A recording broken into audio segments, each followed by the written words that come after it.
In the spring of 1985, one special young man had his debut fight.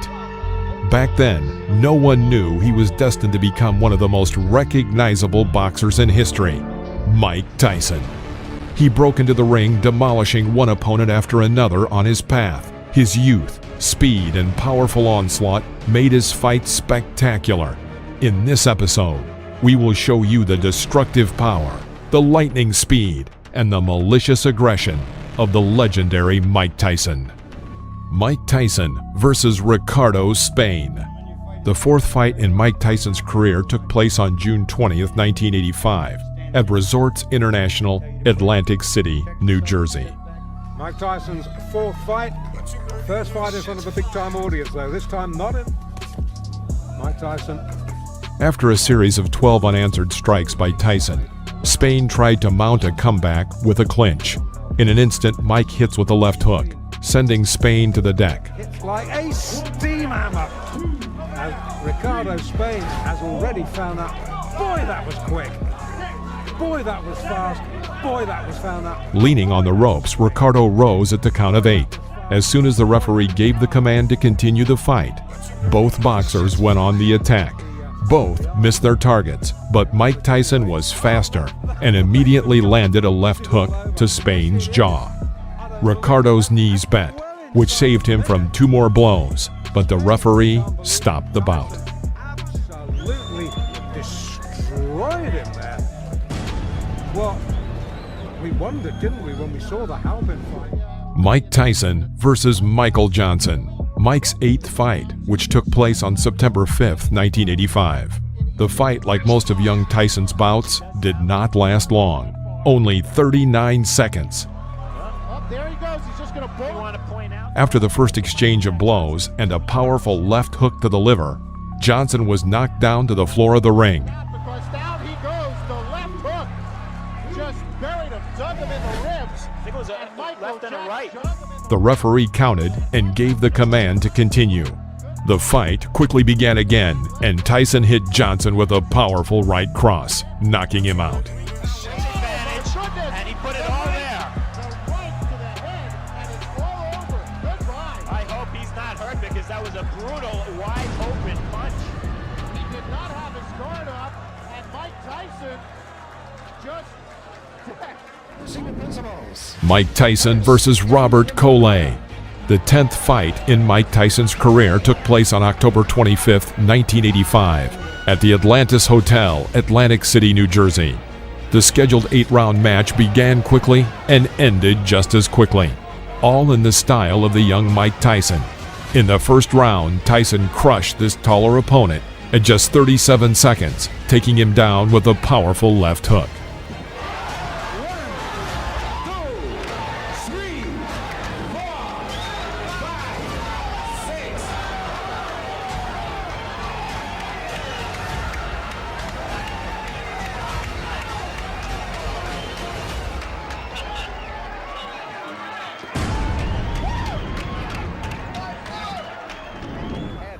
Mike Tyson versus Eddie Richardson. The 12th fight in the career of Mike Tyson took place on November 13th, 1985 in Houston, Texas.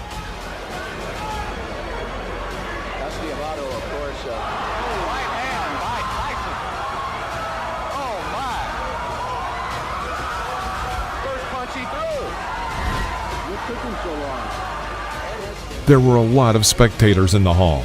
Everyone got comfortable in anticipation of the next knockout. And the knockout came, 1 minute 17 seconds into the first round, when Mike delivered a left hook to Eddie's head.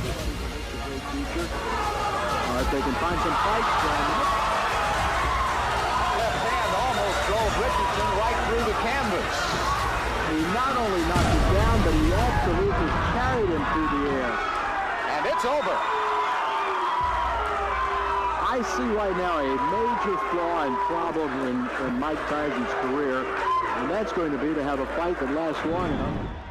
Mike Tyson versus David Jaco. The 16th fight in Mike Tyson's career took place on January 11, 1986, at the Plaza Convention Center, Albany, New York. Each time Tyson tried to develop a new attack, Jaco would resort to a clinch. apparently hoping to tire him.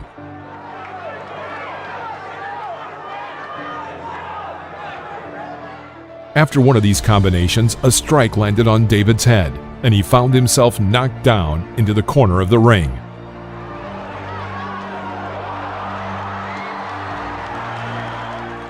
The blow was not too strong, and David found the strength to rise. Tyson, as in previous battles, immediately rushed to finish off his opponent. Moving like a pendulum in front of his discouraged rival, he throws out another left side strike and again puts David on the floor of the ring. Tyson himself, probably tired of hitting so much, seemed to slow down the fight, now aiming for a single hit to end the match. Having missed a monstrous left hook, he immediately strikes with a right cross to Jaco's head. David is back on the floor. The referee had no choice but to stop the fight due to the 3 knockdown rule. Mike Tyson versus William Hosea. After 2 10-round battles against James Tillis and Mitch Green, Tyson denied any skepticism that he lacked stamina. True, it's worth noting that Hosea was just scared and quickly got knocked out, but this does not detract from the effectiveness of Tyson's punches. He's just going to follow suit. Not give Reggie Gross only lasted 1 round in his last fight, so... After a clinch, Mike catches William on an oncoming right cross and tries to develop an attack by embarking on a powerful series. Most of the blows glanced, but from the sheer number and the heavy pace, Hosea falls to the floor of the ring. The crowd, as you would expect for the local boy. He clearly was not eager to continue the fight and deliberately did not rise before the count of 10. The referee stopped the fight. Well, I thought he did. Hosea. Mike Tyson versus Lorenzo Boyd. The fight took place on July 11, 1986 in Swan Lake, New York. This fight was one of a series of fights that Tyson held in the summer of 1986, already on the outskirts of a battle for the championship title. Boyd, a normal, average boxer, could not mount a serious resistance and as a result was knocked out in the second round. Entering close range, Boyd tries to break through Tyson's defense, but to no avail. Mike himself, having waited a moment, inflicted a powerful right uppercut, but the overshot missed. Tyson calmly walks up to him again and hits him with his crown right hook into Boyd's core, and then followed with a right uppercut. Lorenzo falls to the ring floor. The count is 5. The count is 6. The count is 8. He will not get up. It's over. Sam, show me what heavyweight throws punches that quick. Those were 2 right hands, 1 to the body, and you snap your fingers. It was turned into, I believe it was a right. Mike Tyson versus Marvis Frazier. In July 1986, Mike met with Marvis Frazier, the son of the famous heavyweight champion Joe Frazier. The son of the great Joe was far from being as strong as his father, who was his coach and manager. What Joe was counting on by matching Marvis against Tyson is not entirely clear. But when watching the battle, it seems that the young Frazier was hit by a truck. At the beginning of the first round, Mike cornered the opponent and hit him with a right uppercut. Frazier was shocked. Tyson immediately carried out a series of strong blows. His enemy fell. The referee started the countdown, but seeing that Frazier was lying insensibly, he stopped counting. It was a hard knockout. Frazier came to his senses in a few minutes. Tyson took only 30 seconds to knock out Frazier. This fight was the shortest in the professional career of Iron Mike. Ferguson, the first time you saw him here on ABC Sports. Watch the uppercut, the right uppercut. Mike Tyson versus Alfonso Ratliff. The fight against Alfonso was the last for Mike before the fight for the champion title with Trevor Berbick. Tyson quickly figured out his rival, demonstrating the brilliant technique that distinguished him in his early years in the professional ring. After waiting a moment, Mike dodges to the left and throws a powerful left hook into Ratliff's jaw. Alfonso falls onto the ring floor. And there was a left hand, and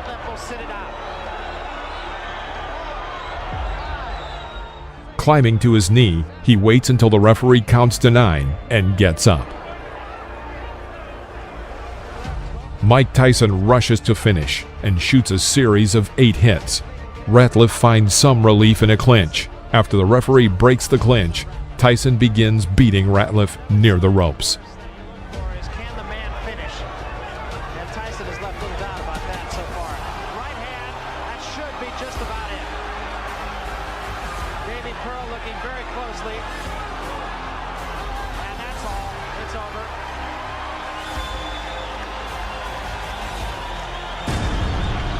The bicycle had a flat tire. And the rider fell off.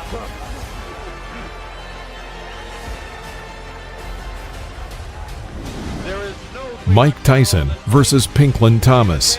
The battle took place on May 31, 1987. At this point, Mike was the owner of the WBA and WBC belts. Thomas approached this match with a good track record of a series of 3 victories in a row and was considered a serious test for the 20-year-old Tyson. And at the beginning of the match, it seemed so. Thomas managed to cope with the pressure of Iron Mike for 5 rounds. However, in the 6th 3-minute period, Tyson carried out a series of powerful uppercuts and hooks from both hands, some of which landed right on his opponent's jaw. Thomas stumbled, and then after another left hook, crumpled him to the canvas. Thomas really nailed. Big left hook, big right hand. Down goes Pinklin Thomas.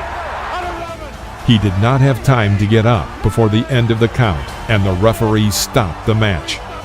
It's worth saying that before this fight with Mike Tyson, Thomas had never been knocked down. He did not stop a championship fight. I think he counted him out. I'm not sure if that's going to be scored as a TKO or a knockout. I think he may have counted him out. We'll have to wait and get him. Mike Tyson versus Tony Tubbs. The battle took place in the spring of March 1988. In this fight, Mike defended his title of absolute world champion in the heavyweight category. The fight did not last long, ending in the 2nd round with just one but very powerful left hook. Tubbs is hurt. Tubbs is hurt badly. It was a left After such a devastating blow, Tubbs could not even rise when the judge counted to 10. Jumped in the ring. The fight is over. with stunning swiftness. Mike Tyson versus Frank Bruno. The time of this fight just coincided with a difficult period in the personal life and career of Iron Mike. As for personal difficulties, he was in the process of divorcing his wife, and in his career, litigation with promoters. Tyson had very little time to prepare for the upcoming battle, only a couple weeks of full training. From the very first seconds of the battle, Mike carried out an effective attack, after which Bruno was on the canvas. It was a knockdown. Bruno's already tagged with the right hand. And there goes Bruno for the first fight. The first right hand that got him. He was down. Bruno managed to recover and continue the fight, sometimes showing good boxing. Mike is just looking for an opportunity to come. It all ended in the 5th round when Tyson struck a series of punches, from which Bruno was thrown to the ropes. It was there that Mike began to continuously beat him, and it stopped only when Bruno's team threw in the towel. Richard Steele has moved in and has stopped the fight. It's all over. Michael Tyson wins on a 5th round TKO. Mike Tyson versus Henry Tillman. This was the first fight that Tyson had after losing to Buster Douglas. In June, Mike met with this amateur offender, Henry Tillman, who in 1984 got in his way on the U.S. Olympic team. Whether the fight goes past 2.5 rounds or less than 2.5 rounds here in Las Vegas. No one had any doubts about Tyson's victory, but the fact that Tillman was terribly intimidated reduced the fight to the 1st round. One spectacular punch, and Tillman was down for the count. He should be doing a lot more movement than he is now. He's allowing Mike Tyson to trap him in the corner.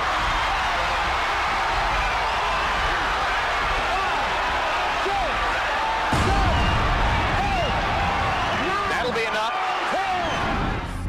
Mike Tyson versus Donovan Ruddock. This was a very interesting and revealing battle. Ruddock was a hefty Canadian who, of course, was afraid of Tyson, but not to the point that he would immediately fall, like Henry Tillman or Alex Stewart. Most likely, Ruddock was a hidden left-handed person. That is, a left-handed person standing in an ordinary left-handed stance. In general, a good but very limited boxer. All his technique came down to getting to his signature hit with the left, something between a hook and an uppercut. But he certainly had a powerful blow. The fight proceeded in a bitter struggle, with some advantage on Tyson's side.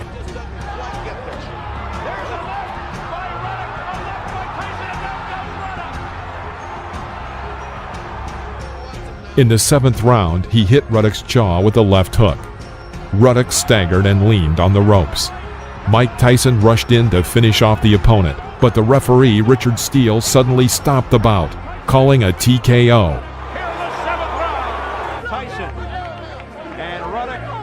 The decision was very controversial. After the battle stopped in the ring, a brawl began. After the intervention of the security guard, the fight was stopped. Mike Tyson versus Buster Mathis Jr. The battle took place in December of 1995. Mathis held his defense and avoided Mike's punches well, but this did not last long. In the 3rd round, Tyson sent Buster Mathis to the floor with a right uppercut. Mathis did not have time to rise before the count of 10, and the referee called a knockout.